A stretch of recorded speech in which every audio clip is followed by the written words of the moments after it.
બધું જોવાનું છે. હા તો તમે એના ઉપર ધ્યાન આપો ને નેન્સી ઉપર. હા અમે જ આપીએ.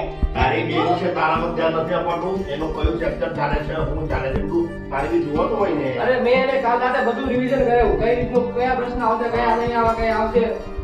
બરાબર ચાલ તો સરસ પણ બરાબર ભણે છે ને એનું ફ્યુચર આપણે બદલવાનું નથી એને કોઈ બી સારી લાઈનમાં મોકલવાની છે આપણે. હવે એ તો આપણે બધું એને કહી દીધું હવે એના યાદ શક્તિ કેવી છે એ પ્રમાણે એને ખબર પડે હવે. કાજુ બદામ ખવડાવવા યાદ શક્તિ નહીં હોય તો. અરે પપ્પા કાજુ બદામ થી એવું કઈ નહીં આપણને કહેવત છે એવું કઈ નહીં હોય. અને કાજુ બદામ ખવડાવીને તો ભણાવ્યો ને હવે તો ના ગઈ છે. અરે જીગી વોલેટ ક્યાં તમારું? આવશે આવશે એ જેટલી મોડી આવે એટલું તો અમારી સાથે બેસે નહીં તો હમણાં વોલેટ લઈને ભાગતો થઈ જાય પાછો. સ્ટોપ. એનથી કરાવ્યું. નહીં છે તને કઈ કાંદો બી ખબર પડે છે એની સેવા કરતું પાણી લઈ આવ પછી પાણી લઈને આવ ને એટલે કે ચા આવે એના માટે જ્યુસ